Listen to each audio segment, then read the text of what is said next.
¿Qué tal, amigos? ¿Cómo están? Bienvenidos a su programa Tertulias Liberales con Evelyn Ortiz. Y bueno, estamos siempre muy bien acompañadas con nuestro economista estrella, Kurt Noeding, que bueno, ustedes ya lo conocen, saben cuál es su trayectoria. El profe Tourette, o más conocido como el tío Tourette. Y vamos a hablar acerca de la intervención del Estado en la economía. ¿Qué es mejor? ¿Un Estado que guíe la economía o que solamente se dedique a sus funciones, las mínimas, y la economía sea más libre? Bueno, eso hace referencia a la libertad económica. Defendemos los liberales clásicos. Y de hecho, de entrada podemos decir que toda interferencia en la libertad es perjudicial para el ser humano. El Estado tiene la función de garantizar que las libertades de cada individuo, de cada persona y de cada grupo familiar se respeten. En la medida que una persona no respete la libertad de otra persona, puede ser intervenido por el Estado. Pero en la medida que las personas respeten la libertad de las otras personas, el Estado no debe intervenir más que las funciones básicas, que son las de seguridad interna y externa, justicia e infraestructura social. Lo único que nos interesa a los liberales es la libertad económica. Pareciera, ¿no? Pero no es así. La libertad económica se defiende porque es la base de las otras libertades. En otras palabras, vamos a ponerlo así, ¿de qué nos sirve la libertad económica si no tenemos libertades sociales y políticas? La finalidad de la libertad económica es garantizar las libertades sociales y políticas. Es como si dijéramos, tengo la libertad de producir pan, pero no me dejan comer pan. No, la libertad de producir pan es la libertad económica, pero la de consumirlo es la libertad social, la libertad política. Igual, la libertad económica permite que, por ejemplo, tengamos libertad de asociación, porque así evitamos de que el gobierno sea el dueño de todos los lugares de reunión. Si el gobierno fuera el dueño de todos los lugares de reunión, no habría libertad de asociación, porque no habría dónde reunirse. O si el gobierno fuera el dueño de todas las radios, televisores, medios de comunicación, difícil es gozar de la libertad de expresión. La libertad de expresión se garantiza justamente teniendo medios privados de expresión. Entonces, al liberal clásico le interesa la libertad económica en la medida que sirve para garantizar las otras libertades sociales, políticas y también espirituales, la libertad religiosa, ¿no? Sí, pues. Hoy en día, en los países de Occidente, los impuestos son muy altos. ¿Qué opinión te merece esto? Sí, los impuestos son muy altos y el porcentaje que domina la economía con el Estado, que domina el Estado de la economía, también es muy alto.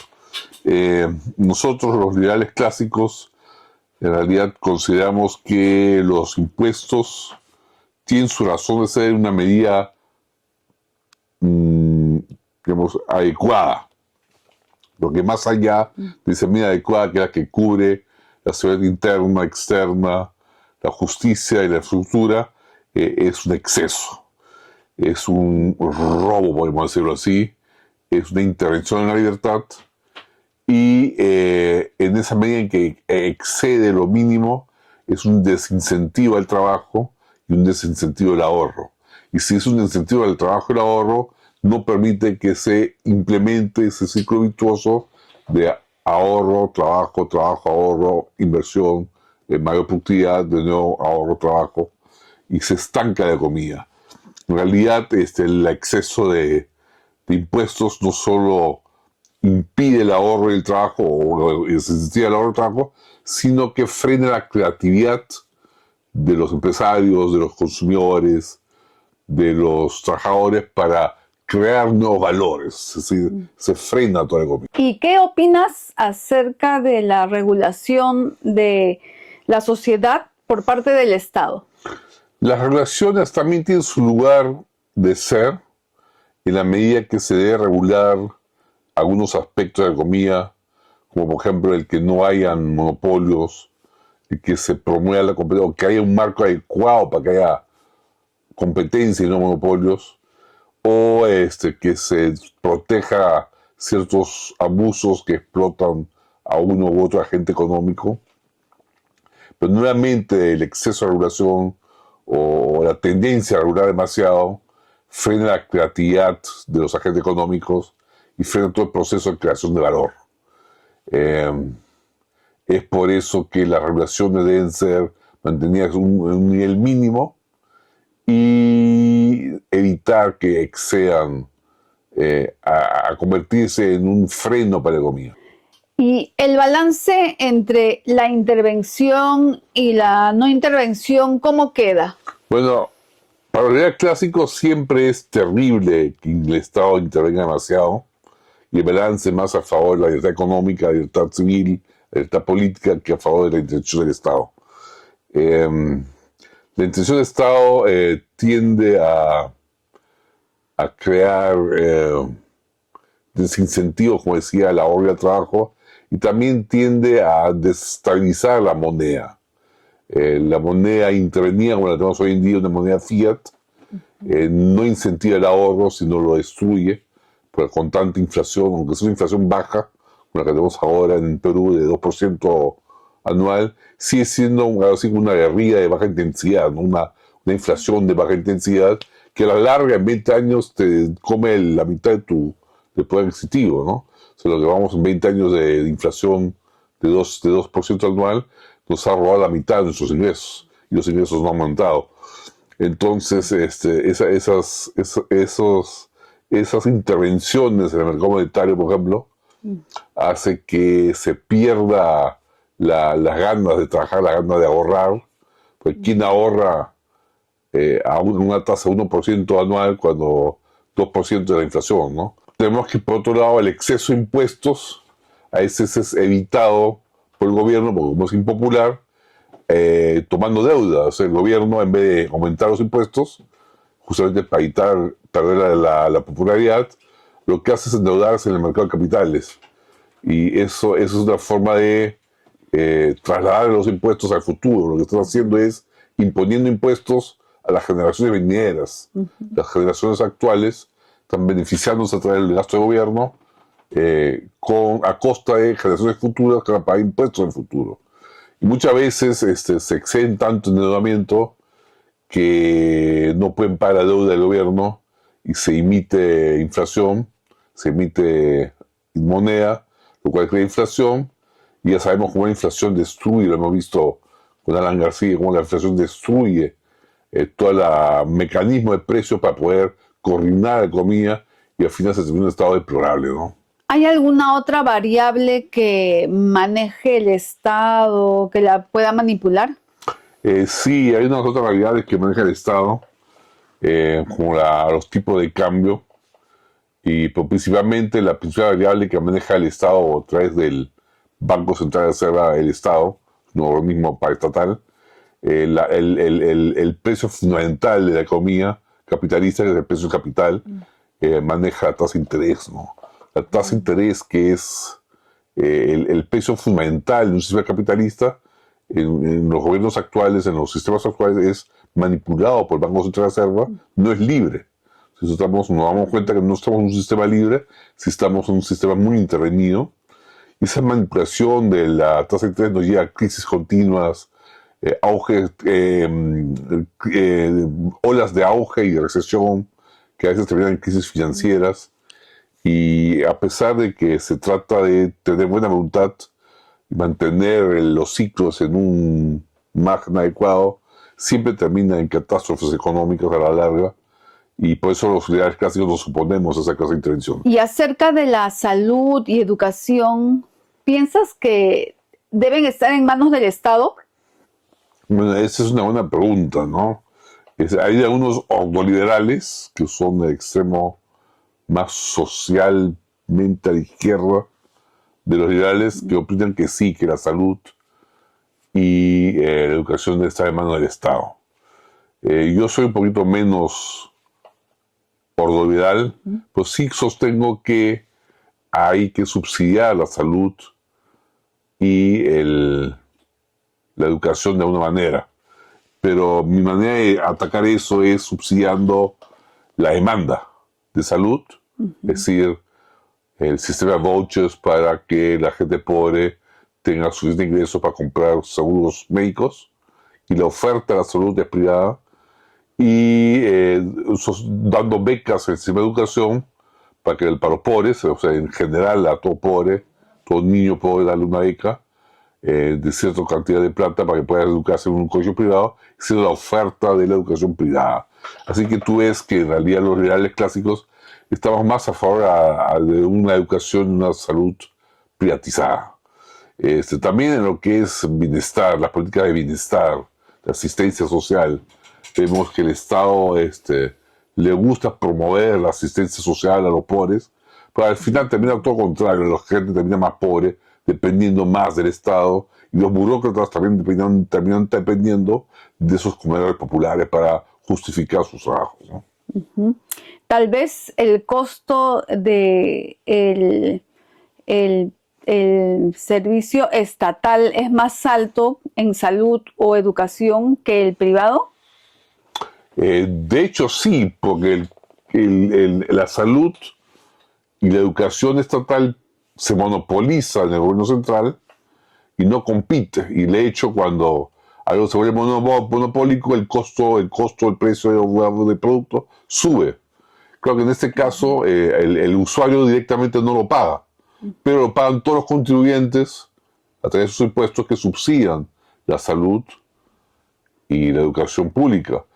Al final terminan pagando más de que si lo hicieran privadamente. Por eso es que si se le da esos ingresos, esos impuestos al privado y él invierte en la educación de sus hijos, que compite con otros colegios privados, habiendo sido privatizados otros colegios públicos y compitiendo todos ellos, se puede lograr una educación de más calidad y a menor precio, justamente porque la cantidad de colegios públicos que se hayan privatizado y se hayan compitiendo con los privados sería tan grande que las pensiones se mantendrían bastante bajas. Entonces, ¿sería mejor que la salud y la educación estén en manos privadas? De hecho, en realidad clásico sostenemos que es preferible que la educación y la salud estén en manos privadas y que la política de bienestar, de asistencia social, las asuman organizaciones de caridad privada, así como fue antes del comienzo del siglo XX. Es decir, que la ayuda social, la caridad que es personal, sea privada. ¿Por qué? Porque la caridad, al ser privada, es personal y trata el caso individualmente. En cambio, si es impersonal al tratar el Estado, no hay diferencia entre las personas y es muy difícil hacer una ley de ayuda a corte de la medida que necesita ayuda con algo que es general, porque la ley debe tratar a todos por igual, entonces no puede diferenciar casos de pobreza, casos de enfermedad, y es muy difícil que se aplique a la ayuda social. Por otro lado, en el caso de educación, eso en el caso de bienestar, ayuda al bienestar, ¿no? En el caso de educación y salud, mira, si el mercado funciona en general, invirtiéndose en la industria, aumentando la oferta del suministro y reduciendo precios hasta de manera con el mercado competitivo, porque no va a funcionar también eso en educación. Si funciona para dar pan barato a la gente, que es vital, ¿por qué no también educación y salud, que también son vitales? Si hay un sistema coherente de inversión, con un marco jurídico que induce a invertir en salud y en educación, se invertirá cada vez más en educación y salud, aumentará la oferta de educación y salud, eso hará bajar los precios y eso dará al consumidor un nivel de bienestar generalizado. En salud, a través de seguros médicos que pueden contratar para evitar grandes enfermedades, y en educación se puede ayudar a los más pobres a través de becas que se da a la gente más pobre. Por ejemplo, dice el cálculo en Perú que si dividimos todo el presupuesto del Ministerio de Educación entre todos los niños que actualmente van a colegios públicos, sabría que cada niño tendría una pensión mensual de unos 500, 600 soles al mes, lo cual es el equivalente a lo que se tiene en un colegio privado chiquito, pero de buena calidad, ¿no? La pensión equivalente. ¿Qué es lo que se quiere? Bueno, ahora vamos a pasar un poquito a comercio. ¿Qué opinas tú acerca del comercio exterior? ¿El Estado debe proteger la economía o debe ser una economía abierta? De hecho, como bien clásico, siempre estaremos a favor de los intercambios libres. En la medida en que los intercambios sean libres y no forzados, y en la medida que no hayan fuerzas coercitivas que impidan el intercambio, o sea, cuando el mercado es libre, el bienestar aumenta. Por simple hecho de ser libre ya aumenta el bienestar, automáticamente, de manera praxeológica y lógica. Ahora, ¿por qué algunas personas sostienen que hay que proteger el mercado interno?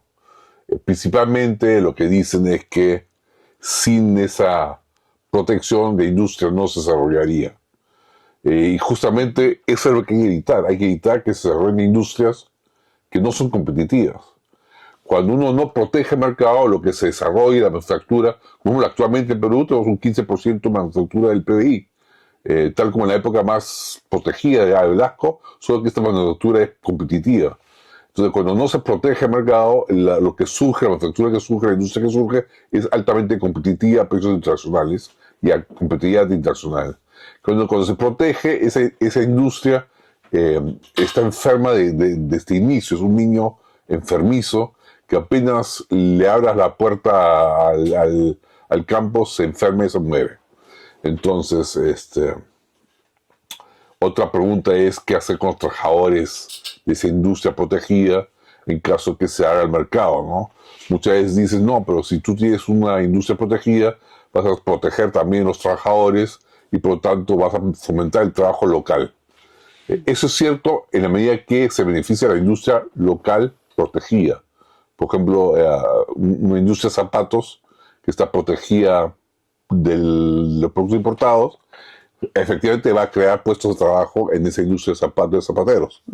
Pero esos puestos de trabajo son más caros que otros puestos de trabajo y esa gente sería más productiva si se va a otro sector donde tiene ventajas comparativas el país, a la industria, por ejemplo. Entonces, en cuestión, cuando se libera la economía, esa gente va a pasar a otro sector y eso es lo doloroso, la época transición. Pues una vez que se coloca en otro sector, que es libre, o que está liberado, igual que el producto de una industria de zapatos, esos trabajadores van a ser más productivos y van a generar más bienestar que lo que ocurría en la industria protegida. Muestra eso es que, por ejemplo, en la industria antigua, la protegida, cuando se liberan los aranceles, los precios van a bajar de los zapatos, por ejemplo. Entonces, claro, se va a perder trabajo, se va a perder puesto de trabajo, pero al ser los zapatos más baratos, hay mucha gente que compraba esos zapatos antes que les costaban 100, ahora les cuesta 50. Entonces se ahorran 50, esos 50 que se ahorran las familias que están comprando zapatos ahora, van a otra industria nueva y crean demanda en esa nueva industria y con esa demanda crean nuevos puestos de trabajo que son mucho más sanos. Y eso es lo que a largo plazo es más sano una economía liberada que una libertad protegida. Y todos los países chiquitos, sobre todo con un PBI reducido respecto al PBI mundial, les conviene abrir sus mercados unilateralmente. Quizás uno puede decir económicamente algunas industrias donde un país es potencia mundial, donde ocupa el 40, el 30% de la oferta mundial, podría ser inteligente manipular los aranceles. Pero son muy pocos casos y de países mucho más grandes que nosotros, ¿no? Por eso que algunos países grandes como Estados Unidos ponen aranceles a ciertos productos, porque sí les conviene a ellos porque manejan el 40, el 30% de la oferta mundial. Pero nosotros, que tenemos un PIB menos del 1% de todo el mundo, no nos conviene poner aranceles, nos conviene abrirnos, inclusive unilateralmente, inclusive sin tratado de libre comercio, nos conviene abrirnos. Entonces, abriendo los mercados, hay mayores incentivos para que las industrias crezcan y y también se eleve el nivel de vida del país. Exacto. Cuando se abre la economía, hay mayor incentivo a que haya más intercambios libres y eso aumenta el bienestar del país. Exactamente. Esos son los grandes beneficios de las libertades en la economía. Muchas gracias a ustedes y Hasta la próxima. los esperamos para la próxima vez.